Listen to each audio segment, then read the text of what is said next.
Don Cherry is one of the most polarizing figures in hockey history, and a lot of people forget his rise began as head coach of the Boston Bruins.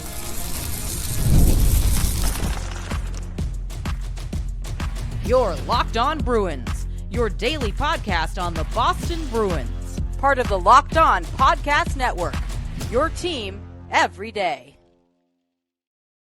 What is up, Bruins fans, and welcome back to the Locked On Boston Bruins podcast. I'm your host, Ian McLaren, and this is a daily show where we discuss all things Spoked B. Today is Monday, July 14th. Thank you for making Locked On Bruins your first listen every day. It's part of the Locked On Podcast Network, your team every day, and today's episode is brought to you by FanDuel. Right now, new FanDuel customers can get $150 in bonus bets if your first $5 bet wins. As I mentioned off the top, the subject of today's podcast is Don Cherry, a guy we haven't really discussed here on Locked On Boston Bruins because his time as Hockey Night in Canada commentator ended very early on in the history of this podcast.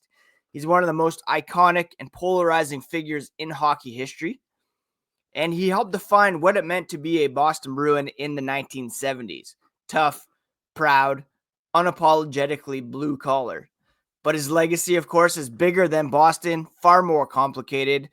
Today, we're revisiting his rise to NHL bench boss, his decades-long run as a national broadcaster, and the controversy that ended his career, culminating in a discussion about whether or not he should be in the Hockey Hall of Fame. Before we get into all that, a quick reminder, you can find the podcast on social media at Locked NHL Bruins, X, Blue Sky, Instagram, Threads, TikTok, and you can find me, my hockey thoughts, dad jokes, at Ian C. McLaren. I'm a lifelong Boston Bruins fan, and I've been covering this team and the NHL for various outlets for about 20 years. Now, for some, Don Cherry is a coaching legend who built one of the toughest teams in Bruins history.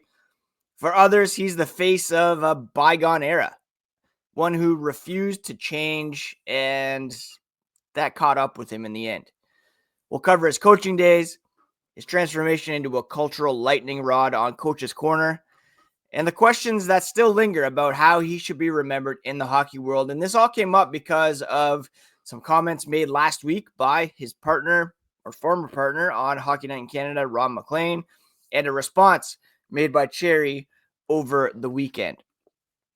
Now, again, he's not a guy that I've really covered a lot because he was let go from Hockey Night in Canada in 2019, just a couple months after the podcast debuted.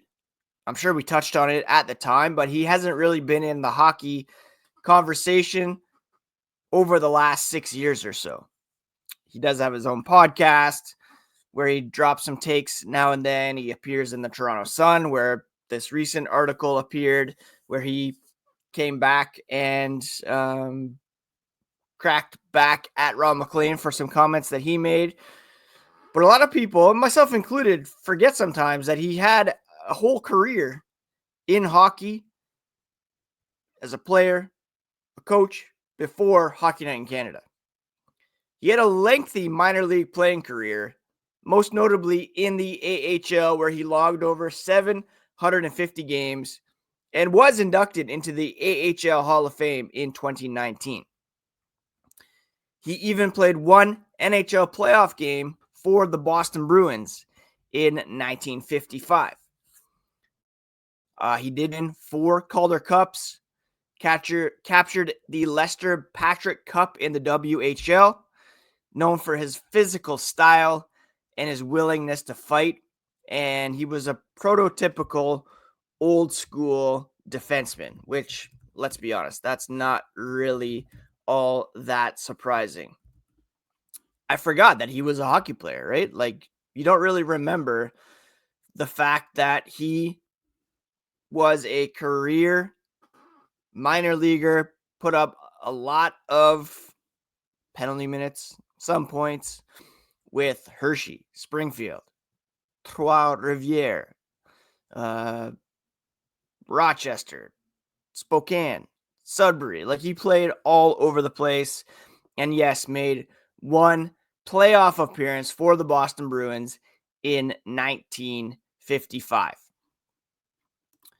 From there, after retiring as a player in 1972, he worked a series of odd jobs, including house painting, selling cars, before returning to hockey as head coach of the AHL's Rochester Americans. He added GM duties in year 2, and he led the team to some strong finishes, and he was even named AHL Coach of the Year. And that success earned him a promotion to Boston in 1974. Now, he kind of inherited a Bruins team in flux. Bobby Orr, Phil Esposito would soon be gone. And, they had won a couple cups earlier on in the decade. He rebuilt around grinders, enforcers, two-way players like Terry O'Reilly, Stan Jonathan, Rick Middleton was still there, and they became known as the Lunch Pail AC, a reflection of their blue-collar identity. And Cherry famously said he modeled their play after his dog Blue, who was tough, territorial, and relentless.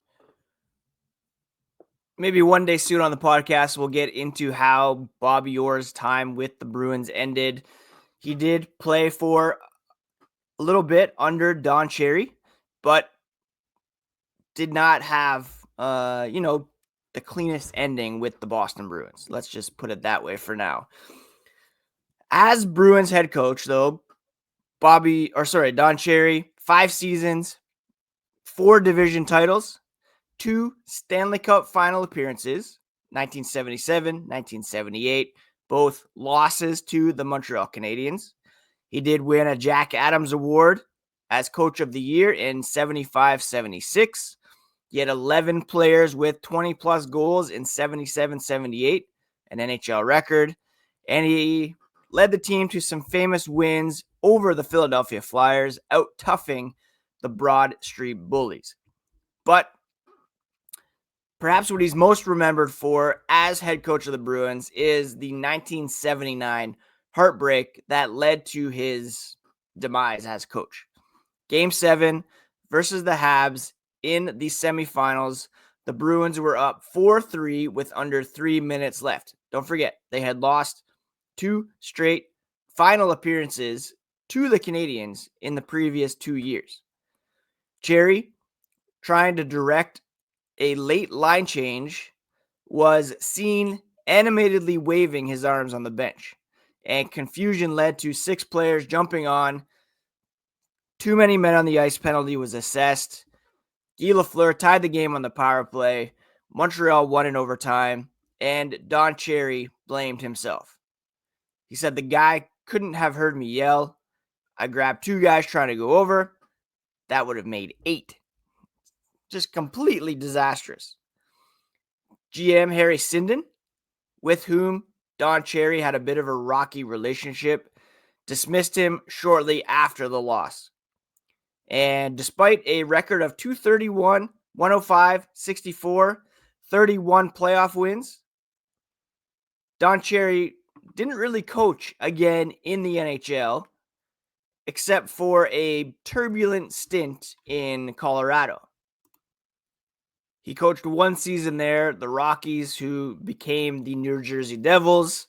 Entertaining behind the bench, but they had the worst record in the NHL that season, and he did not get another shot at coaching in the NHL. And that kind of began his time as a personality on CBC, and we'll discuss how he went from bench boss to grapes on television here as the podcast continues. Let's say you just realized your business needs to hire someone like yesterday. How can you find amazing candidates fast? It's easy. Just use Indeed. When it comes to hiring, Indeed is all you need. Stop struggling to get your job post seen on other sites because Indeed's sponsored jobs put your post at the top of the page and help you reach the right candidates faster. I've been in that spot where you need to find help ASAP. The pressure's on. Every day without the right person is a setback. And that's exactly when Indeed's sponsored jobs come in handy. They make sure your post is seen by the right candidates right now. Speed up your hiring process with a $75 sponsored job credit. Just go to Indeed.com/lockedon right now. Support our show by saying you heard about Indeed on this podcast. Terms and conditions apply. But again, if you're hiring, Indeed is all you need.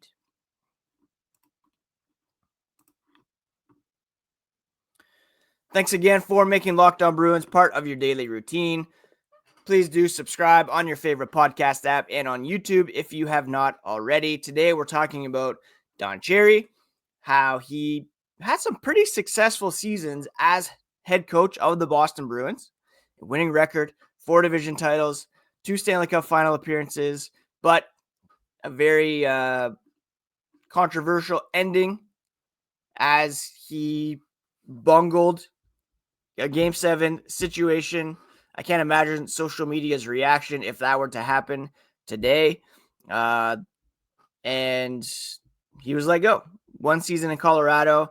And then he eventually became a full-time personality on CBC, which is the Canadian Broadcasting Corporation, kind of like the BBC over in England, and based right downtown Toronto. And he anchored Coach's Corner with Ron MacLean beginning in 1986. And this intermission segment ran for 33 seasons, became a cultural institution in Canada. I remember clearly Saturday nights, first intermission, so many people paused what they were doing to see what Don Cherry would say this week. Now, there are very few, if any, instances that I can remember of on-point analysis from Don Cherry during these segments. He was more known for his flamboyant suits, his Canadian pride, very strong opinions, and he often used the platform to champion Canadian-born players, physical play, and quote-unquote real hockey. Like, if you think about analysis today, hockey-wise, it's pretty smart. You get down to the weeds of hockey, talking about shot attempts and expected goals. Not everybody loves that part of it, and it can go too far into the let's say nerd part of hockey discussion these days. But Cherry was on the very other end, right? Just like completely abrasive and pumping up the things that might make hockey popular, but not necessarily politically correct or even meaningful in terms of what actually helps a hockey team. Like, you don't have to have just Canadian-born players to win in the NHL. Alexander Barkov has captained the Florida Panthers to 2 straight Stanley Cups. Zdeno Chara, Nick Lidstrom. Like, there's obviously a host of European players who have won cups, who have contributed to the NHL level. He openly criticized visors, which we have seen the importance of over the years. He didn't like fancy goal celebrations. He criticized quote-unquote soft play and often singling out Europeans or even French-Canadian players for this soft play, not playing the right way, and even, as we'll talk in a minute, criticizing Sidney Crosby at one point. He did have the Grapevine radio show, which was like a 5-minute segment that appeared on sports radio up here in Canada. Most known probably for the Don Cherry Rock'em Sock'em hockey videos, which ran from 1989 to like 2018. A best-selling sports video series in Canada. If you're not familiar with Rock'em Sock'em Hock'em videos, hockey videos, these were regularly on kids' Christmas lists, and they would conveniently come out just before Christmas for that very purpose, right? And this is, of course, pre-YouTube, essentially a compilation of the biggest hits and craziest fights from the previous NHL season. And looking back, you think nostalgically about these videos. You can still find them at like thrift stores or whatever. If you have a VCR, then you can still watch these. But basically, it was Don Cherry kind of profiting off guys getting concussed. Like the biggest hits of the year, injuries, guys being knocked out via fights. What we know now about concussions, CTE and the like, it's kind of in poor taste, and it, like, you can see obviously hockey fights on YouTube or the biggest hits, but for a guy to kind of compile these, well, he didn't do it, but someone to compile them, put his name on it, and I don't know how much he made off these, but I'm sure it was a pretty penny to make that money off guys getting lit up and having their quote unquote bell rung. It's kind of in poor taste. And I haven't heard a lot of criticism about that, but it wouldn't fly today, right? It's estimated he made about $1 million per season for Coach's Corner. And from his videos, I mean, they sold about 2 million, I believe, to date. And there were goals, there were bloopers, but the big focus, of course, based on the title, was Rock'em, Sock'em, and getting those fights out there. So, yeah, again, kind of not sure if that would fly today. He had some biopics written by his son, starring Jerry Kiso from Letterkenny. He did some voice and cameo work. He had a pet food line. Some of his infamous moments, right? He called a player named Alpo Suhonen dog food and was threatened with a lawsuit. He had an epic visor rant in like 2004. Most of the guys that wear them are Europeans, French guys. That sparked a federal investigation. He criticized Sidney Crosby as a hot dog, Alexander Ovechkin for goal celebrations, like two of the best players of a generation. He called the Carolina Hurricanes a bunch of jerks, which they identified as a rallying cry. And he just consistently defended fighting in hockey, criticized the league's shift to speed and skill. And this eventually caught up with him in 2019 as he had one particular rant that basically signaled his demise at the CBC. And this has been in the news over the past week because Ron MacLean recently made some comments about it. There's been a fracture in their relationship. We'll touch on what happened there, as well as his lasting legacy here as the podcast continues.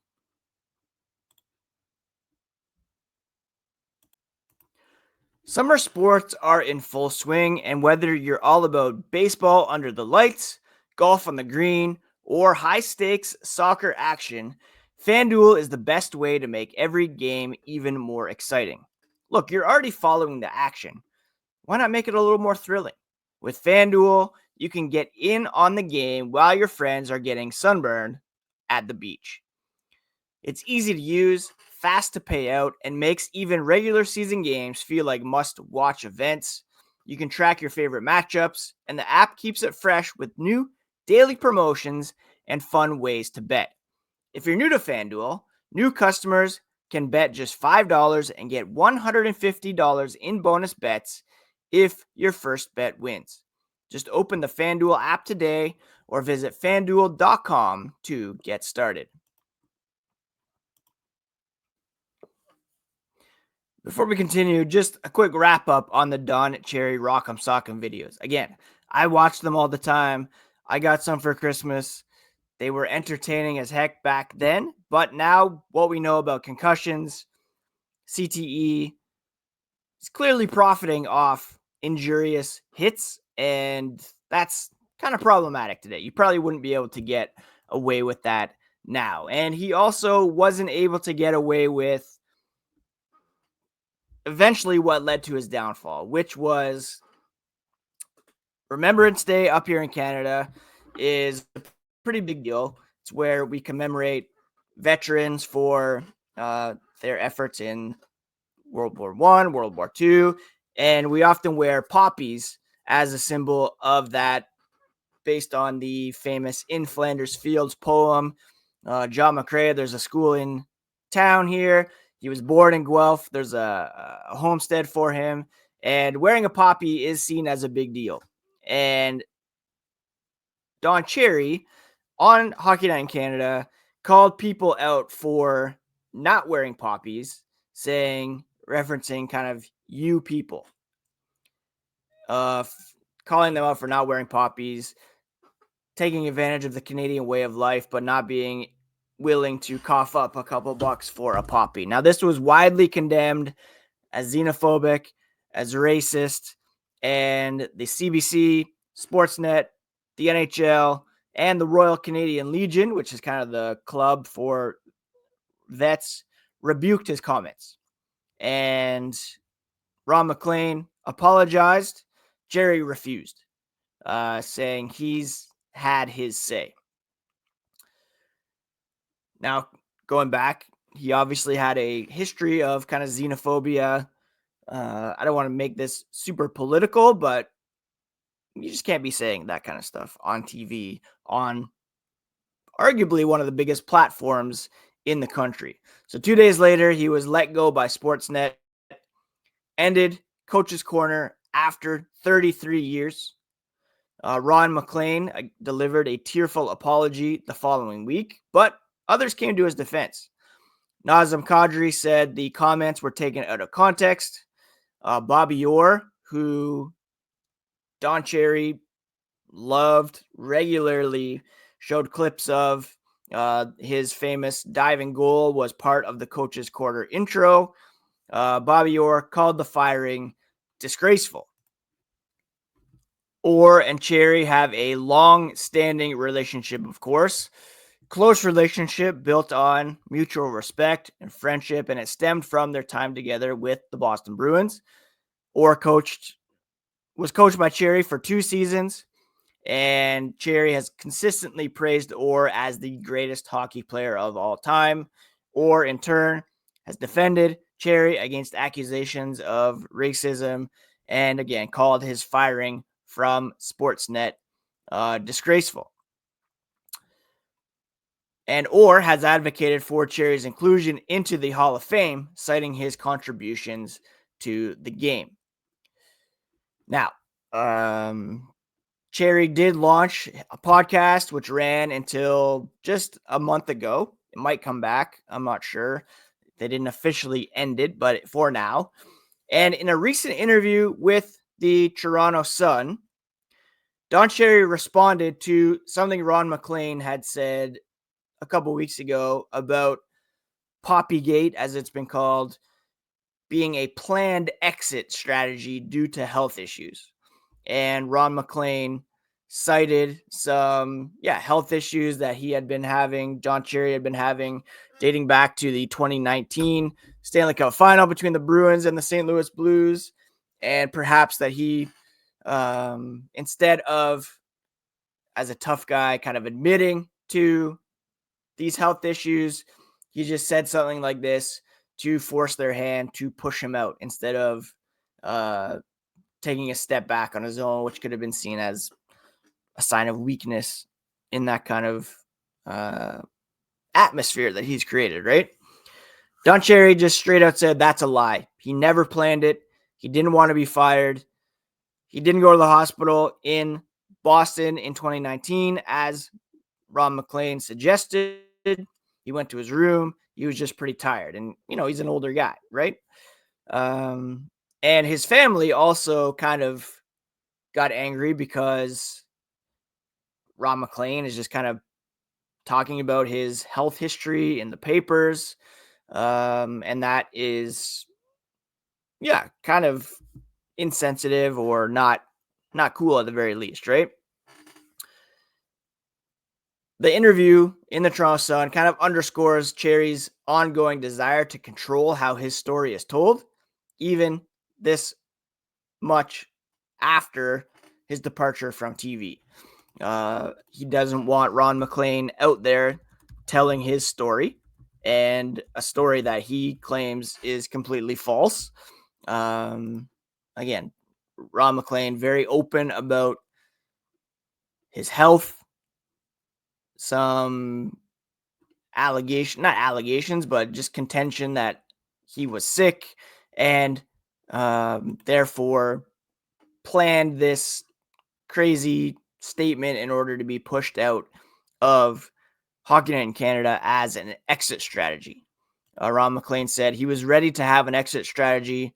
He was plotting a way out, and I thought he did it well, MacLean said. And apparent health scare that MacLean claimed happened during the Stanley Cup final in 2019, just a few months before this rant on Hockey Night in Canada. So that's kind of where things stand right now. And Don Cherry, again, denied that he wanted a way out, didn't go to the hospital in Boston, and he obviously not very happy with MacLean. MacLean has come back and said he was out of line to engage in the conjecture and share details about Don's health scare in 2019. So he's still kind of maintaining that happened. He's deeply sorry. He's apologized to Don, but the damage has just been fractured even more. Cherry doesn't want to talk to Ron MacLean about it. His wife said MacLean's not welcome in their home. He didn't orchestrate his own exit. He was shown the door, and MacLean's coming out and saying he was wrong to talk about it. And that matters because history isn't just about what happened. It's about, telling the story, and he wants to tell his own story. And part of that story includes coach of the Boston Bruins, 400 games, 231 wins, 2 finals appearances, 33 seasons as a broadcaster, cultural icon, enormous influence on generations of fans, but public controversies, xenophobic remarks, profiting off injurious hits, and a refusal to apologize for his 2019 comments complicate his candidacy for the Hockey Hall of Fame. Can his contributions to hockey and culture be recognized while also acknowledging the harm caused by his words? Is he just a misunderstood traditionalist or a cautionary tale of someone unwilling to evolve? Either way you slice it, if you just look at his tenure with the Bruins, he didn't just coach them. He helped kind of define them. He helped navigate from a post Bobby Orr, Phil Esposito world. Talk about a retool. And he led the team to 2 Stanley Cup final appearances without those 2. Yeah, it ended with a pretty bad too many men on the ice penalty. He really favored the kind of rough and tumble Bruins going up against the Broad Street Bullies, the big bad Bruins. Kind of stems from his time with the team. He's trying to hold on to those old school hockey values, and he may have written his final chapter. He wants to tell his own story. Well, by sticking to not apologizing, you're kind of writing the story yourself by saying, you're not willing to apologize. to your own detriment. And that's probably keeping him from being a candidate for the Hockey Hall of Fame. Perhaps it will come posthumously. Personally, I'm a little conflicted. I think there's certainly enough there to warrant inclusion based on his influence, and it was relevant at the time. It wouldn't fly today, but there's certainly a case to be made for him to be in the Hockey Hall of Fame, even if you don't agree with his takes. And certainly apologizing for those comments would go a long way to getting him in there. And if he's not willing to do that, well, you write your own story there. And that's kind of unfortunate. Anyways, that's it for today's episode. I'm just seeing there is a leak, not a leak, but an announcement about opening night 2025, October 7th, Blackhawks versus Panthers, Penguins versus Rangers, Avalanche versus Kings. So we're starting to get some schedule information. I'll be sure to break that down when the Bruins schedule is announced. We're sticking daily over the next little bit here as I'm planning to go on vacation for the last week of July. Please let me know if there's anything that you want to hear about coming up on the podcast, maybe some historical stuff as well. Bring you all the latest on the black and gold here on Locked On Boston Bruins. Be sure to check out Locked On NHL Next, league-wide stories from a local perspective that you love from Locked On. Find Locked On NHL on YouTube or wherever you listen to podcasts. It's all part of the Locked On Podcast Network, your favorite team every single day. Take care of yourselves, friends. Take care of each other. Happy Monday. We'll talk to you again here on the next episode of Locked On Boston Bruins.